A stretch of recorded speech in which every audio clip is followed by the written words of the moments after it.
Olá, olá, meus alunos, minhas alunas, todo mundo bem? Prontos aí para dar continuidade ao nosso estudo?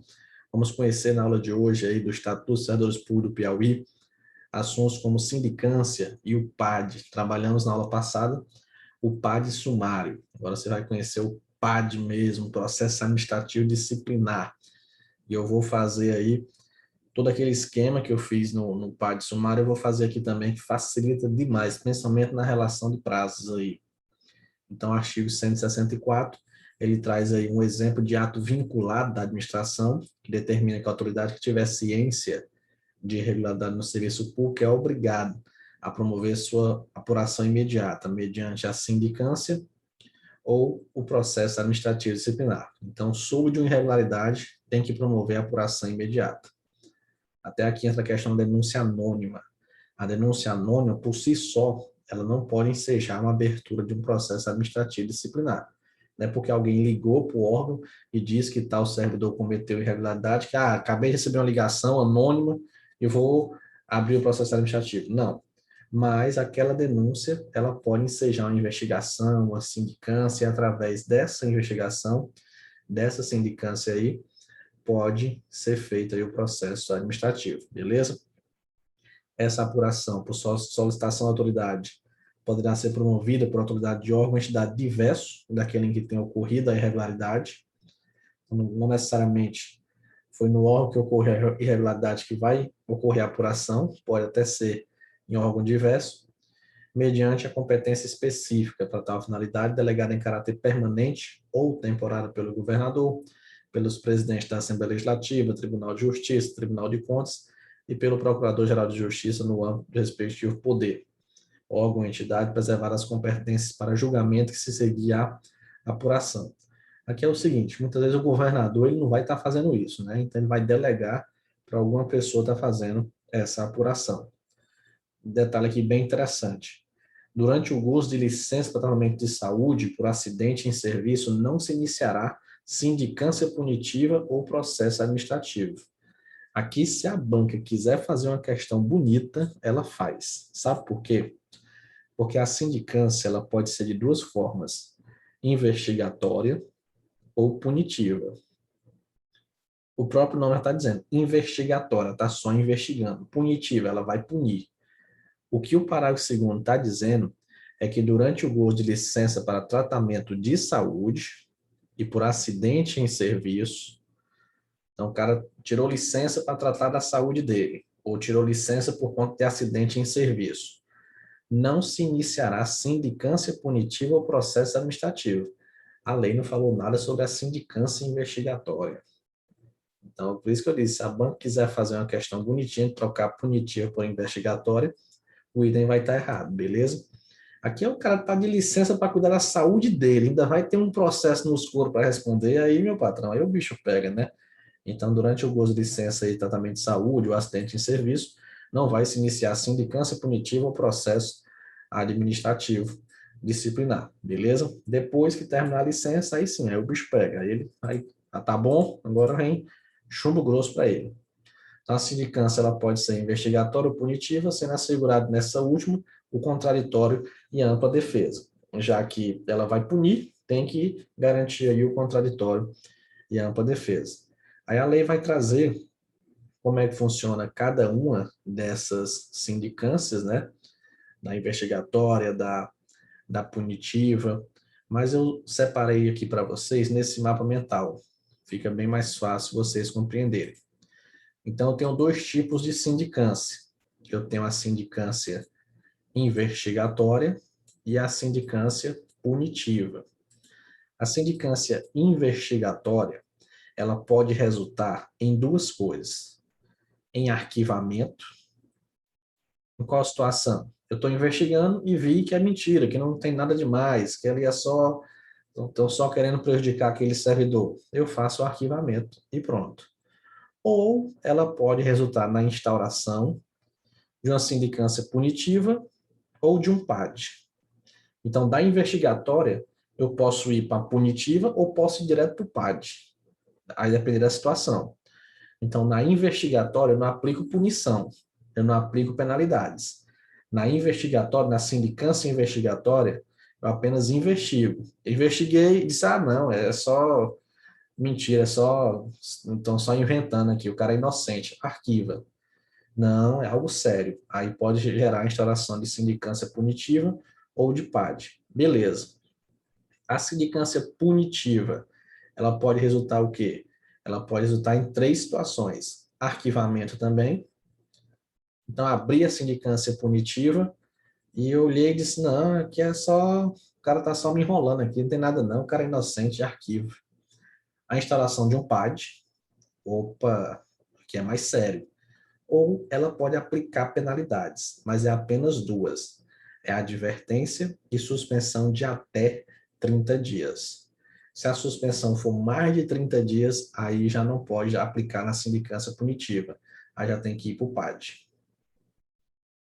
Beleza? Então, cuidado com esse detalhe, para não confundir as 2 sindicâncias. A investigatória não pune, ela só arquiva ou faz a instauração da sindicância punitiva de um PAD. A punitiva, sim, aplica penalidades, mas é só advertência e suspensão de até 30 dias. Se for mais do que isso, vai instaurar um PAD. Ela chega e diz, ó, tá aqui, vai ser feita a instauração do processo administrativo disciplinar. Ou ela pode gerar o arquivamento também. O prazo, para eu ter, aqui é o prazo para as 2, para terminar, é 30 dias, podendo ser prorrogado a critério da comissão por igual período. Então, o prazo para terminar as 2 sindicâncias, 30 dias, podendo ser prorrogado por mais 30 dias. Professor, e a comissão da sindicância? A comissão da sindicância, ela é bem pequena. Deixa eu voltar aqui no momento que vai dizer. Cadê? Tá aqui. Não, não é aqui não. Aí eles vão falar lá no final. Quando chegar lá eu falo, mas eu não vou deixar vocês com, com ansiedade, não. Eu vai falar lá no final. A comissão da sindicância é um servidor estável. Olha aí.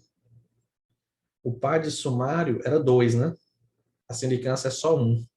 Um servidor estável. Pronto, já faz aí a sindicância. Tranquilo? Quando a gente chegar na letra da lei, eu mostro para vocês que está lá para o final. Beleza. Então, sindicância punitiva concluída no prazo de 30 dias, podendo ser prorrogado por igual período a critério da comissão. Esse afastamento preventivo ele é bem interessante, porque aqui não está punindo o servidor. Olha o que ele está dizendo aí, ó, como medida cautelar, medida preventiva, e a fim de que o servidor não venha influir na apuração de irregularidade. Ele pode ser determinado o afastamento dele pelo prazo de até 60 dias, remunerado, sem prejuízo da remuneração, podendo ser prorrogado por igual período. Como assim, professor? Aqui, geralmente, quando eu vou investigar o chefe da repartição, ele pode querer ficar interferindo ali. E aí, para evitar isso, que ele fique interferindo, eu vou lá e faço o afastamento dele. Igual qualquer outro servidor, ele está trabalhando, ele pode esconder um processo, pode esconder alguma coisa. Então, eu digo, não, você vai ficar em casa, enquanto o processo está andando aqui, 60 dias, podendo ser prorrogado por mais 60 dias, remunerados, continua recebendo, fique em casa, fique lá, esperando o final do processo.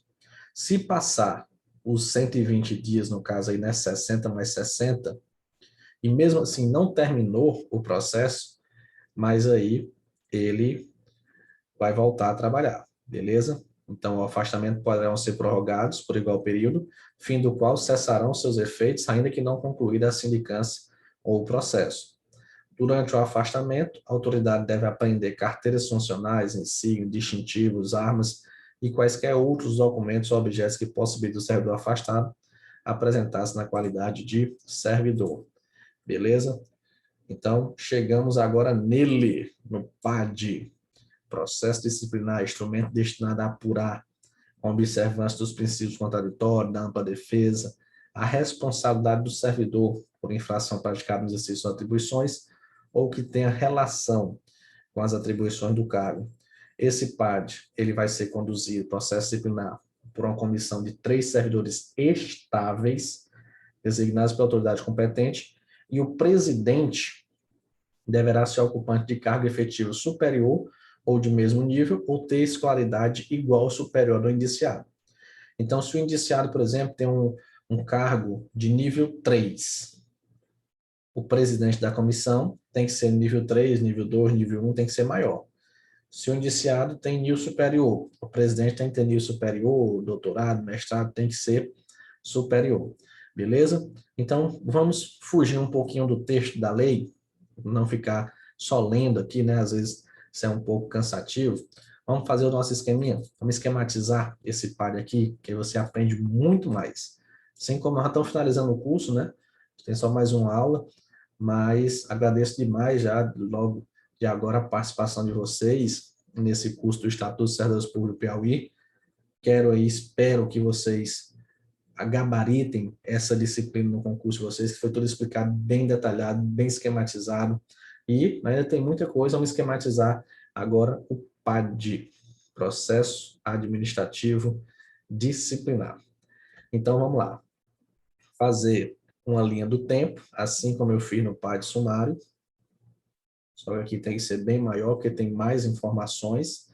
Ali o PAD sumário foi só um resuminho. Então, o PAD ele começa com a instauração da comissão. Essa comissão são 3 servidores estáveis. Esse PAD que nós estamos falando aqui, ele vai ser feito aí através de 3 fases. A instauração da comissão, a questão do inquérito e a fase de julgamento. Então, são 3 fases. Instauração da comissão, inquérito e o julgamento. O inquérito, ele se divide em 3. Instrução, defesa e relatório. Pronto. No momento que eu nomear os servidores estáveis, podem surgir 2 coisas. Podem surgir aí situações de impedimento ou situações de suspeição.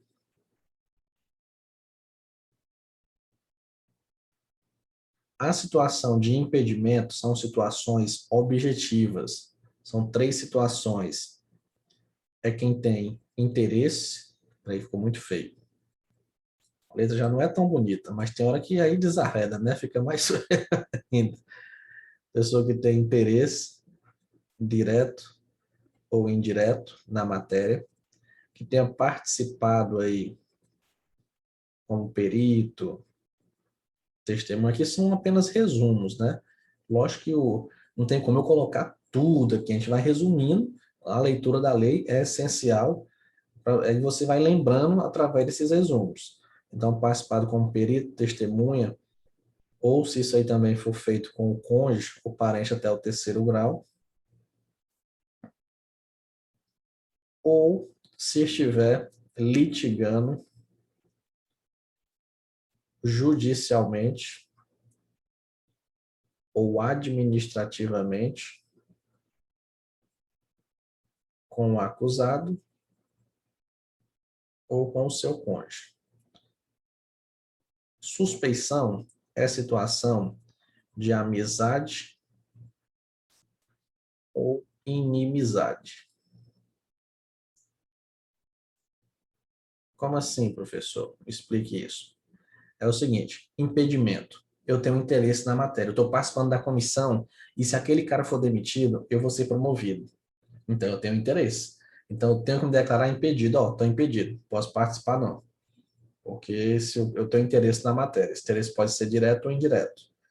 Eu participei como perito, como testemunha, em algum processo aí envolvendo aquele acusado ou cônjuge, o parente dele até o 3º grau, ou então o meu cônjuge participou como perito, testemunha, né? Então também eu digo, não, eu estou impedido de participar. Aqui é para dar a imparcialidade, né, ao processo administrativo. Ou se eu estiver litigando judicialmente, litigando é o quê? Estou com um processo na justiça, um processo administrativo contra aquela pessoa.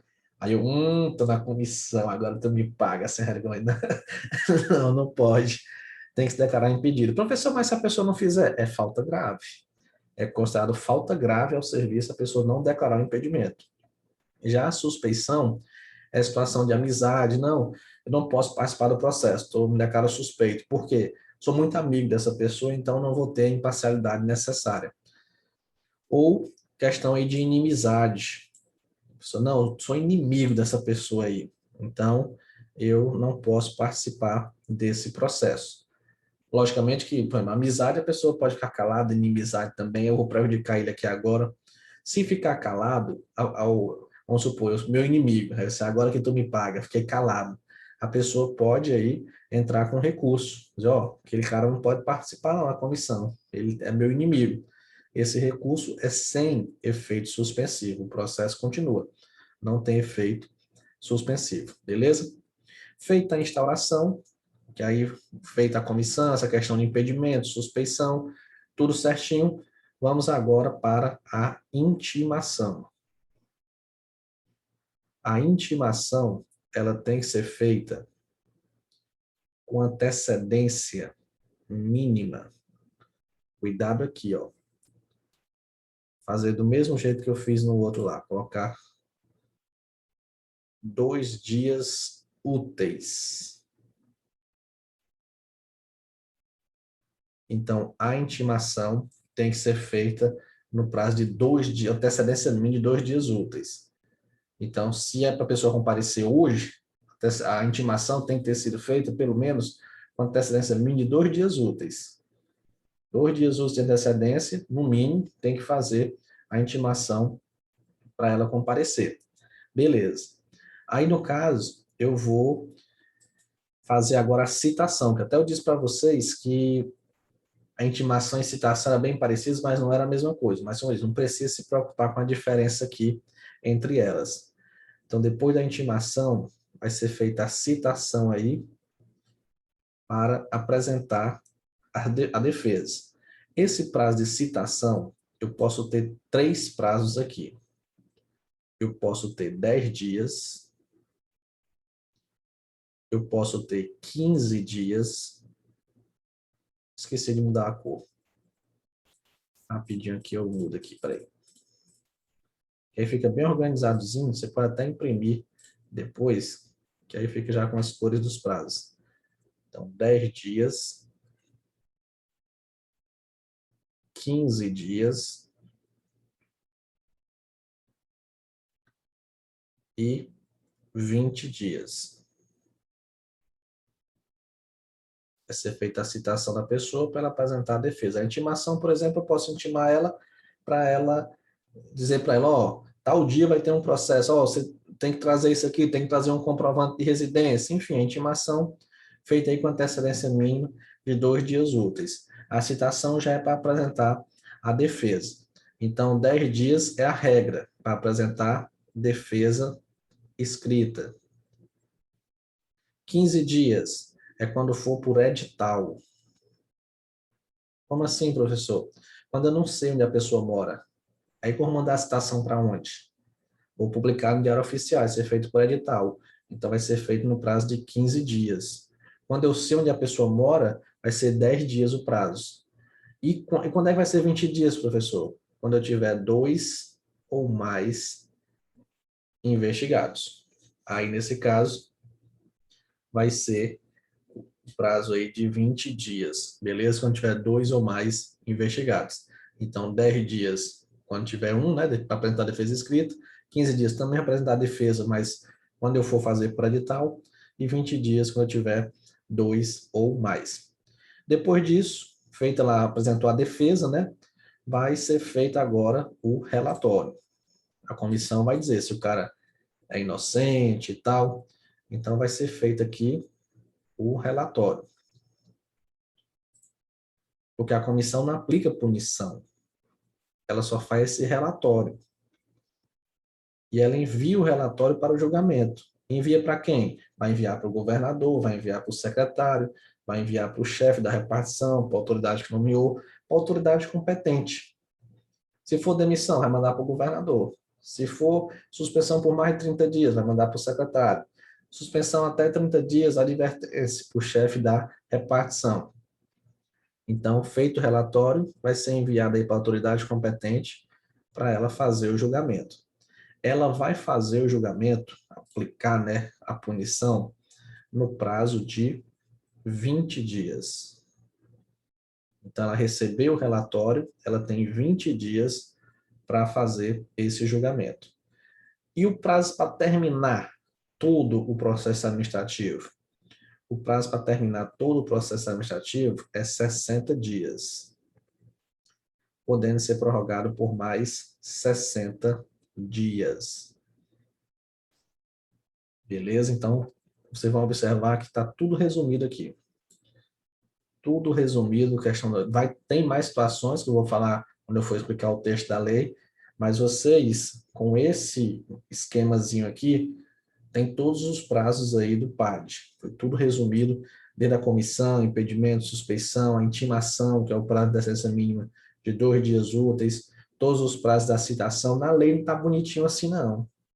Na lei tem um prazo que está no canto, tem outro prazo que está no outro, mas sempre quando eu vou explicar, eu gosto de esquematizar, porque aí fica mais fácil vocês compreenderem. E vamos fazer um detalhe? Tira o print aí, copia, dá um pause, porque eu vou apagar. Eu quero fazer outro esquema aqui com vocês. Vou apagar aqui. Tá tão bonitinho, né? Mas é o jeito de apagar. Não tem outro espaço. Sabe o que eu quero fazer para vocês? Fazer o seguinte, ó. Sindicância, PAD, sumário e o PAD normal. Sobre a questão da comissão e do prazo para concluir. Estou escrevendo rápido, por isso que está saindo feio. Mas se eu escrever devagar também sai feio do mesmo jeito. Então vamos lá. O importante é aprender, né? O bonito tem que estar no caderno de vocês. Então, sindicância, a comissão vai ser um servidor estável. O PAD sumário, 2 servidores estáveis. O PAD normal, 3 servidores estáveis. O prazo para concluir a sindicância, 30 dias, podendo ser prorrogado por mais 30 dias. Prazo para concluir o PAD sumário, 30 dias, podendo ser prorrogado por mais 15 dias. Prazo para concluir o processo disciplinar, o processo administrativo disciplinar, 60 dias, podendo ser prorrogado por mais 60 dias. Então, é interessante vocês copiarem isso daí, para não confundir. Então, vamos observar agora, depois que já foi esquematizado, o que o texto da lei ele vai dizer. Aí, o impedimento, ó, como eu falei, impedir de participar de comissão de sindicância ou processo administrativo, quem tem interesse direto ou indireto na matéria, tenham participado, venham participar como perito, testemunha, estejam litigando judicial administrativamente com o interessado, respectivo cônjuge ou companheiro, e a autoridade, ó, que incorrer em impedimento, deve comunicar, porque se não comunicar, constitui falta grave. Já a suspeição é para quem tem amizade íntima ou inimizade notória. Ao artigo 170A, que eu estava procurando ele naquela hora, né? A sindicância investigatória ou punitiva poderá ser conduzida por um servidor estável, já tinha até explicado, que deverá ser ocupante de cargo efetivo superior de mesmo nível, ou ter nível de escolaridade igual ou superior ao do indiciado. Beleza.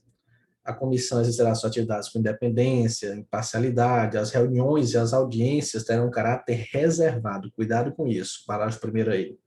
Porque na hora da prova pode chegar e dizer, as reuniões e audiências terão um caráter público. Não, as reuniões, misturei tudo agora. As reuniões e audiências das comissões terão um caráter reservado.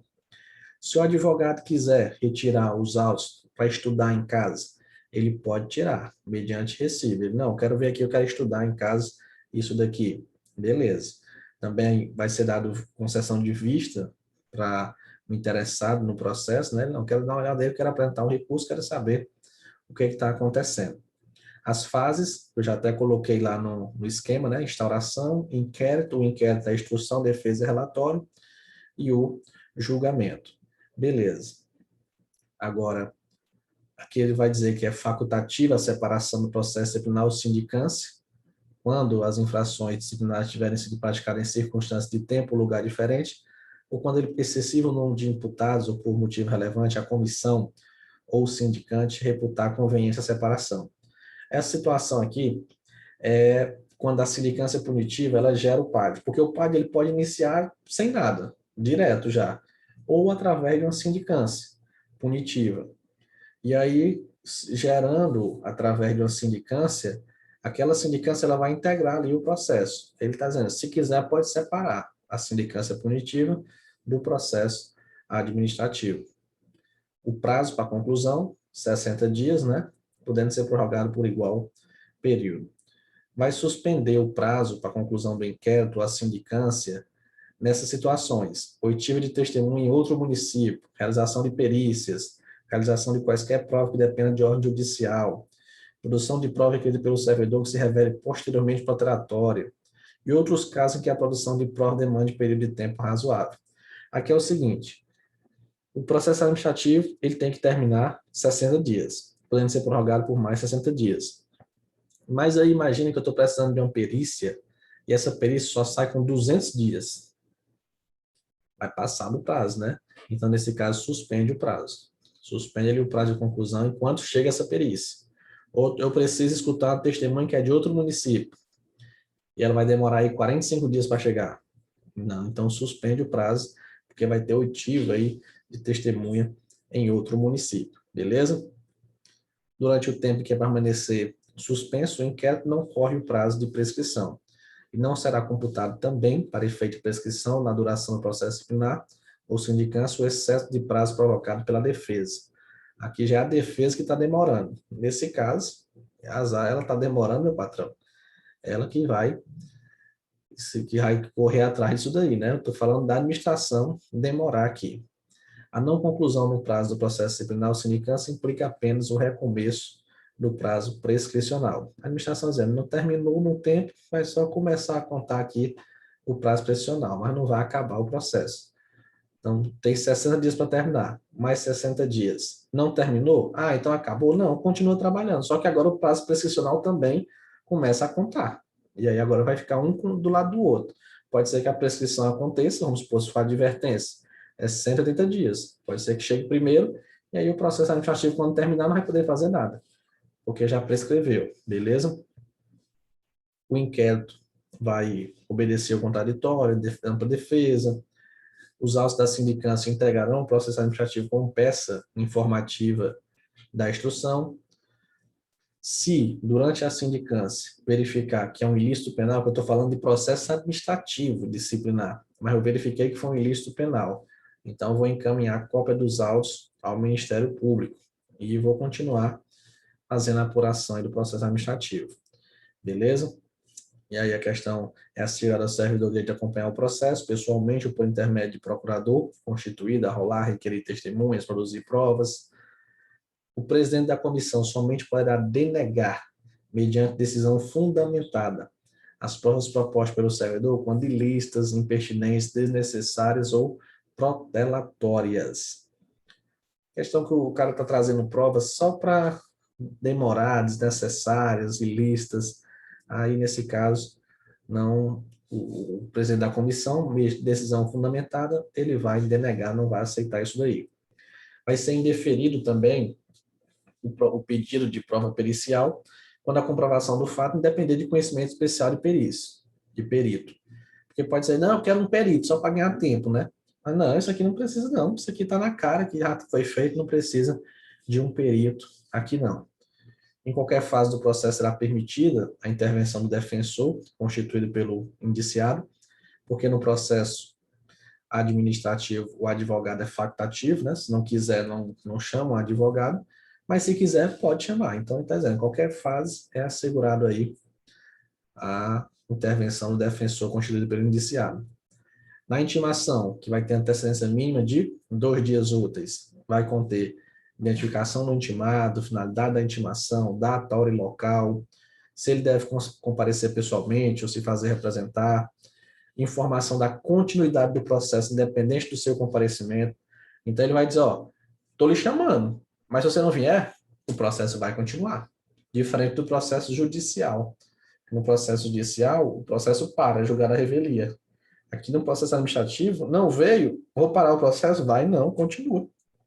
Aí eu chamo um servidor para defender aquela pessoa, que ele vai ser chamado de servidor dativo, mas o processo vai até o final, beleza? Aí, como eu tinha falado para vocês, a intimação observará a antecedência mínima de 2 dias úteis quanto à data do comparecimento. Ela pode ser feita por ciência no processo, você vai lá e assina que está ciente daquilo ali, por via postal, com aviso de recebimento, cuidado com isso, a prova pode botar com ou sem aviso de recebimento, não, via postal com aviso de recebimento, Telegram, outro meio que assegure a certeza da ciência do servidor. Inclusive, está sendo aceito aí até WhatsApp, né? Muitas vezes, se ficar azulzinho, pode ser aceito aí o WhatsApp. As intimações serão nulas quando feitas sem observância das prescrições legais, mas o comparecimento do servidor supre sua falta ou irregularidade. Aqui é o seguinte, a administração pública trabalhando a favor dela. Ela errou, ela fez uma intimação sem observar as prescrições legais, tipo o prazo, fez só com um dia útil de antecedência, está errado, tem que ser 2 dias úteis de antecedência. Então, aquela intimação ela vai ser nula. Só que o comparecimento do servidor supre a sua irregularidade. É como se a administração dissesse assim, eu errei na intimação, mas tu apareceu? Veio porque quis, agora está ok. O seu comparecimento supriu o meu erro. Vamos dar continuidade ao processo. Porque se, vamos supor, intimou com um dia útil de antecedência, está errado. Aí o cara não vai. Aí ele pode chegar depois e dizer, ó, eu não vim porque me intimaram errado. No processo lá diz que é 2 dias úteis de antecedência, só foi intimado com um. Pronto, aí não, então vamos intimar novamente e tal, o cara ganha um prazozinho. Mas se ele foi intimado errado e ele apareceu, pronto. Tipo, eu errei, mas tu veio, então pronto. É isso daí que é feito no processo administrativo. A administração trabalhando a favor dela, né? Beleza. Vamos lá, agora falar do depoimento. Que ele falou das testemunhas aqui, né? No finalzinho, que as testemunhas serão intimadas a depor mediante mandado expedido pelo presidente da comissão, devendo a segunda via, consciente do interessado, ser anexada aos autos. Se a testemunha for um servidor público, a expedição do mandado será imediatamente comunicada ao chefe da repartição, com a indicação do dia e hora marcada para a inquirição. Porque aí o chefe precisa, nesse dia o cara não vai trabalhar, ou então vai sair mais cedo, alguma coisa do tipo. Então tem que comunicar ao chefe dele. O depoimento vai ser prestado oralmente e reduzido a termo, não sendo lícito a testemunha trazer ele por escrito. Então, a testemunha não pode levar, está aqui meu depoimento, por escrito. Não, porque ali, quem é que sabe que foi ela que escreveu? Quem é que sabe se não foi o próprio acusado que escreveu e está lá, só entrega. Então, ela vai fazer oralmente. O depoimento será prestado oralmente e reduzido a termo, não sendo lícito a testemunha trazê-lo por escrito. E elas serão inquiridas, né? Vão ser perguntadas separadamente. Perguntei uma, depois eu vou inquirir a outra, vou perguntar a outra. Agora, se tiver depoimentos aí contraditórios, aí eu vou fazer uma cariação entre eles, colocar frente a frente. Tipo, olha, você disse que foi à noite, mas você disse que foi de dia. E aí, quem está falando a verdade? Fazer a cariação entre eles. Concluída essas provas, a comissão vai promover o interrogatório do acusado. Já teve questões que perguntou isso, ó. A questão até um certo ponto maldosa. Perguntou quem seria inquirido primeiro, quem seria perguntado, né, quem seria interrogado primeiro, se seria o acusado ou as testemunhas, no processo administrativo disciplinar. E no processo administrativo disciplinar, quem é interrogado primeiro são as testemunhas, depois que eu vou interrogar o acusado, beleza? Passei demais? E aqui acontece da mesma forma, eles vão ser ouvidos separadamente, mas se tiver dúvidas, tiver informações contraditórias, pode ser feita a cariação entre eles. Quando houver dúvidas sobre a sanidade mental do acusado, a comissão proporá à autoridade competente que seja feito o exame aí, pelo menos um médico psiquiatra vai ter que participar. O incidente de sanidade mental será processado em auto, apartado e apenso ao processo principal após expedição do laudo pericial. Beleza. Agora a questão da citação, para ele apresentar a defesa dele por escrito. O indiciado será citado no prazo de 10 dias, conforme eu falei para vocês. Havendo 2 ou mais indiciados, o prazo será comum e de 20 dias. Esse prazo de defesa poderá ser prorrogado pelo dobro. Então, 10 dias pode ser prorrogado pelo dobro aí. 20 dias também pode ser prorrogado para diligências consideradas indispensáveis. Então, o cara diz, não, 10 dias não dá, eu tenho que viajar para pegar as provas, eu tenho que fazer isso. Então, pode ser prorrogado pelo dobro. No caso de recusa da pessoa receber, tipo, ó, tá aqui, estou entregando aqui a sua citação. Ele, não vou receber isso aí, não. No caso de recusa do indiciado em apor ciente na cópia da citação, o prazo para a defesa contar-se-á da data declarada, em termo próprio, pelo membro da comissão que fez a citação, com a assinatura de 2 testemunhas. Então, foi lá entregar e ele disse, não recebo não quero nem saber disso daí. Para quê? Para, tipo assim, não recebi nada, mas aí o membro da comissão vai colocar lá, que ele não quis receber e tal, e 2 testemunhas vão assinar. Aqui ele vai falar do prazo que eu falei para vocês, ó. Na hipótese de não saber o local, de estar no local incerto, a citação vai ser por edital no prazo de 15 dias. O prazo para a defesa será de 15 dias a partir da última publicação no edital. A questão da revelia, que eu também já expliquei, se ele não aparecer, o processo vai continuar. E aí eu vou chamar um servidor chamado servidor dativo, defensor dativo, para defender esse servidor.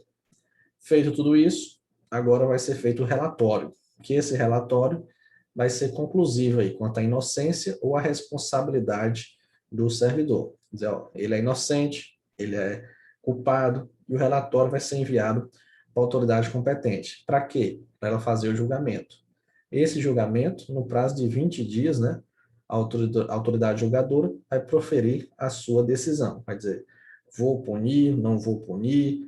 Se a penalidade a ser aplicada exceder ao sábio da autoridade instauradora do processo, vai encaminhar para quem for. Tipo, chegou lá para o chefe, ele diz, não sou eu. Eu vou mandar lá para o governador, vou mandar lá para o secretário. Se tiver mais de um indiciado, 2, e um é demissão e o outro é advertência, e aí eu vou mandar para quem vai aplicar a pena mais grave. A regra é que o julgamento vai acatar o relatório da comissão. Então, se a comissão diz que é advertência, vai aplicar a advertência. Se é suspensão, salvo quando o relatório for manifestamente contrário às provas dos autos. Então, lá nos autos, diz que é demissão, que o cara fez, está aprovado, é vídeo, tem que ser demitido. Só que a comissão diz, não, só uma advertência. Aí, nesse caso, quando as provas são contrárias ao que tem no relatório, aí, nesse caso, a autoridade pode agravar a penalidade, pode abrandar, pode isentar, porque também pode ser o contrário. Pode, lá está provado que o cara não fez nada e a comissão diz, não, tem que demitir esse cara. Olha um detalhe bem interessante. O julgamento fora do prazo legal não implica em nulidade do processo. A administração pública trabalhando a favor dela de novo. Então, o prazo é 60 dias, mais 60 para terminar o processo, o prazo de julgamento é de 20 dias. Se o julgamento for feito fora desse prazo, mesmo assim não tem nulidade do processo. Demorou, mas mesmo assim o processo não vai ser nulo. Agora, se for extinta a punibilidade pela prescrição, tipo, demorou mais de 5 anos para terminar, acabou, prescreveu, demissão. Mais de 2 anos, suspensão já era, prescreveu. Mais de 180 dias, advertência já prescreveu. Então, a autoridade vai determinar o registro do fato no assentamento individual do servidor. Vai dizer assim, ó, o servidor ia ser punido com demissão, mas prescreveu. É o que vai ser dito aí. Se essa infração também for crime, o auto vai ser remetido aí para o Ministério Público. O servidor que responder a processo disciplinar só poderá ser exonerado a pedido ou aposentado voluntariamente após a conclusão do processo e o cumprimento da penalidade, caso aplicada. Aqui é o seguinte, caso a pessoa, não, vou pedir exoneração, vou sair, que aí eu saí na quieta. Não. O servidor que está respondendo o processo disciplinar só poderá ser exonerado a pedido ou aposentado voluntariamente após a conclusão do processo e o cumprimento da penalidade. Vai ser assegurado transporte de áreas ao servidor convocado para prestar depoimento fora da sede, sua repartição na condição de testemunha, denunciado ou indiciado, e aos membros da comissão e ao secretário, quando obrigado a se deslocar da sede dos trabalhos para a realização de diligência necessária ao esclarecimento dos fatos. Então, eu sou servidor, trabalho em Parnaíba, mas fui chamado para ser testemunha em Teresina. Vou gastar. E aí? Nesse caso, vai ser assegurado transporte, diárias. Da mesma forma, os membros da comissão, né, e o secretário, porque esse secretário pode ser uma pessoa de fora, mas pode ser um próprio membro da comissão, né? Pode recair sobre um próprio membro da comissão essa função de secretário, ou pode ser outro servidor. Então, eles também podem viajar para poder fazer interrogatórios e tal. Então, vai ser assegurado transporte diárias. E aí, com isso, a gente finaliza a aula de hoje, que foi resumida naquele esquema que eu fiz para vocês, de todos os prazos, né? Depois eu expliquei, aprofundei mais um pouco desse procedimento. E aí você compreendeu essa parte que às vezes é um pouco complicadinha para você estudar sozinho, fazer a leitura, mas agora você já está entendendo todo esse procedimento aí, beleza? Qualquer dúvida, pode entrar em contato. Forte abraço a todos e bons estudos.